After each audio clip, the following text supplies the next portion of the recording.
राज्यातील स्थानिक स्वराज्य संस्थांमधील ओबीसीचे आरक्षण संपुष्टात आले आहे। या मुद्द्यावरून सध्या राजकारण चांगलंच तापलंय। या निर्णयाचे खापर राज्य व केंद्र सरकार एकमेकांवर फोडत आहे। त्यामुळे भाजपाच्या वतीने शनिवार दिनांक 26 जून रोजी राज्य सरकार विरोधात चक्का जाम आंदोलन करण्यात आले आहे। त्यानुसार सिन्नर तालुका भाजपच्या वतीनेही सिन्नर बस स्थानक परिसरात चक्का जाम आंदोलन करून सिन्नर तहसील व सिन्नर पोलीस प्रशासनास निवेदन देण्यात आले आहे। राज्यातील स्थानिक स्वराज्य संस्थांमधील ओबीसीचं राजकीय आरक्षण संपुष्टात आले आहे। या मुद्द्यांवरून सध्या राज्यात राजकारण चांगलंच तापलं आहे।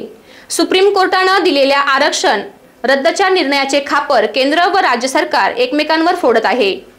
ओबीसी समाजाच्या नेत्यांच्या केंद्र सरकार विरोधातल्या आंदोलनानंतर राज्यातील भाजपाच्या वतीने शनिवार दिनांक 26 जून रोजी सर्वत्र राज्य सरकार विरोधात चक्का जाम आंदोलन करण्यात आले। राज्य सरकारच्या नाकर्तेपणामुळे ओबीसीचे आरक्षण रद्द झाले असल्याचा आरोप करत हे आंदोलन करण्यात आले।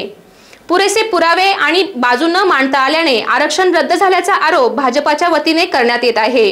राज्य सरकार केंद्र सरकारला जनगणना देतानाही हे चुकीचे आहे। याचा जनगणनेशी संबंध नसून वेळ काढूपणा करणाऱ्या राज्य सरकार विरोधात सिन्नर तालुका भाजपाच्या वतीनेही चक्का जाम आंदोलन करण्यात आले व तसे निवेदन तहसीलदार राहुल कोताडे, पोलीस निरीक्षक संतोष मुटकुळे यांना देण्यात आले। या प्रसंगी भाजपा नेते जयंत आव्हाड, बाळासाहेब हांडे, भाऊसाहेब शिंदे, भाजपा तालुका उपाध्यक्ष दत्ता गोसावी, सविता कोठुरकर, रुपाली काळे, सुमन जोशी, मनोज शिरसाट, बहिरू दळवी, सजन सांगळे, पप्पू कपूर, विशाल क्षत्रिय, हितेश वर्मा, समाधान केकान, संतोष चव्हाण, सुनीता काळोखे, छबू थोरात, दर्शन भालेराव, सुभाष पगार, महेश गुजराथी, सागर सोनवणे, शरद जाधव, शरद कासार आदींसह कार्यकर्ते उपस्थित होते। एससीएन न्यूज साठी अक्षय गायकवाड।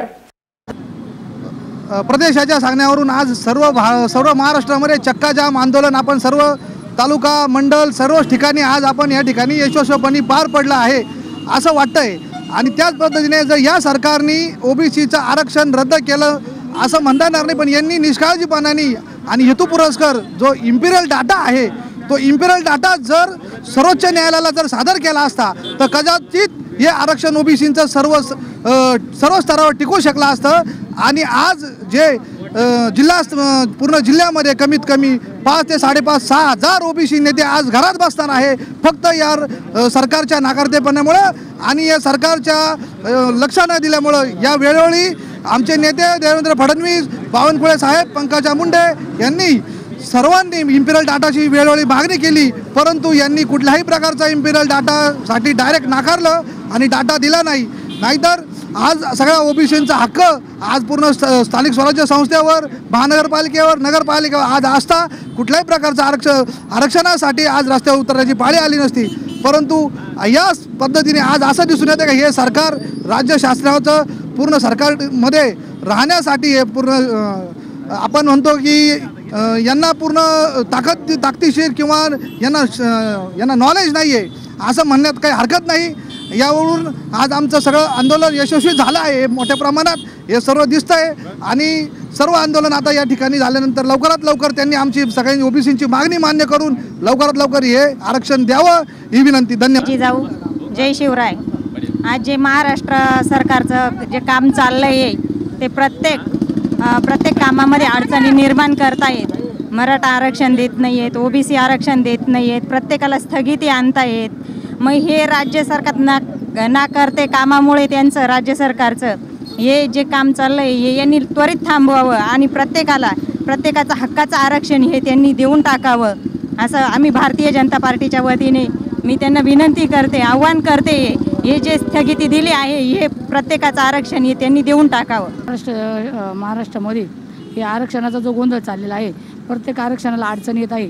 तर या आरक्षणामुळं सर्व गोरगरीब जनता आणि ओबीसी असेल, मराठा समाज असेल, सगळ्या समाजांना अडचणीत आणलेलं आहे। तर या दोन्ही सरकारने या गरीब जनतेचे विचार करून सगळ्यांना ज्याचे त्याचे आरक्षण देऊन टाकावं आणि सर्वांना गोरगरीब जनतेला सहकार्य करावं एवढं बोलून मी संपवतो। भारतीय जनता पार्टीच्या प्रदेशाने आम्हाला आदेश दिल्यानुसार आज सिन्नरमध्ये आम्ही या ठिकाणी मोठ्या प्रमाणावरती आंदोलन आम्ही इथं केलेलं आहे। या आंदोलनामध्ये अनेक या ठिकाणी भारतीय जनता पार्टीचे नवीन पदाधिकारी या ठिकाणी सामील झालेले आहेत आणि काही या ठिकाणी जे आदरणीय ज्येष्ठ नेते हे सुद्धा या ठिकाणी आंदोलनात सामील झालेले आहे आणि हे आंदोलन अत्यंत यशस्वी असं आंदोलन आज या ठिकाणी आपल्याला बघायला मिळत आहे आणि म्हणून मी सर्व कार्यकर्त्यांचा सर्वप्रथम आभार मानतो। त्याचप्रमाणे प्रदेश स्तरावरून आम्हाला सांगण्यात आलं की आपलं जे ओबीसीचं आरक्षण आहे ज्याच्यामध्ये स्थानिक स्वराज्य संस्था नगरपालिका असेल, पंचायत समिती असेल, सहकारी संस्था असतील यांच्यामध्ये ओबीसीचं आरक्षण हे रद्द केलेलं आहे। हे रद्द केलेलं आरक्षण हा ओबीसीवरती घोर अन्याय करणारा हा निर्णय आहे आणि हा निर्णय या ठिकाणी आम्हाला भारतीय जनता पार्टीच्या कार्यकर्त्यांना अजिबात पटलेला नाही आहे आणि म्हणून त्याविरुद्ध आम्ही या ठिकाणी आंदोलन करत आहे। हे सरकार हे झोपलेलं सरकार आहे। या महाराष्ट्राचे मुख्यमंत्री हे खुर्ची सोडून बाहेर येत नाही, त्याच्यामुळं सगळा समाज हा वंचित समाज हा या ठिकाणी याला कोणी वाली उरलेला नाही। तो मराठा समाज असेल, तो ओबीसी समाज असेल, तो या ठिकाणी SC ST समाज असेल, या सगळ्यांवरती अन्याय करणारं हे सरकार या ठिकाणी हे निर्माण झालेलं आहे आणि म्हणून या सरकारचं या सर्वांच्या शापाने हे लवकरच या ठिकाणी यांचं वाटोळं झाल्याशिवाय राहणार नाही असा मला या ठिकाणी ठाम विश्वास वाटतो आणि हे आंदोलन आम्ही आज या ठिकाणी अत्यंत कमी स्वरूपामध्ये केलेलं आहे। जर आरक्षण यापुढे आपण त्याचा फेरविचार केला नाही तर भारतीय जनता पार्टी उग्र आंदोलन केल्याशिवाय राहणार नाही असा या ठिकाणी मी विश्वास व्यक्त करतो। काही दिवसांपूर्वी सर्वोच्च न्यायालयाने ओबीसी समाजाला जे राजकीय आरक्षण मिळत होतं ते पूर्णपणे रद्द केलं। यामुळे महाराष्ट्रातल्या 50% जास्त असलेल्या ओबीसी समाजावर फार मोठा अन्याय झालेला आहे। परंतु हा दोष सर्वोच्च न्यायालयाचा नाही, या महाविकास आघाडीला आपले मुद्दे सर्वोच्च न्यायालयामध्ये व्यवस्थित मांडता आले नाही, त्यामुळे पराजयाला सामोरं जावं लागलं। खरं तर महाविकास आघाडीचा अनेक मंत्र्यांचं कामावर लक्षच नाही। एका मंत्र्याला महिन्याला 100 कोटी रुपये पाहिजे होते, दुसऱ्या एका मंत्र्याच्या त्रासाला छळून एका युवतीने आत्महत्या केली, तिसऱ्या एका मंत्र्याचे विवाहबाह्य संबंध जेव्हा जगजाहीर झाले तेव्हा त्यांनी सांगितले की हो माझं लिव्ह इन रिलेशनशिप आहे।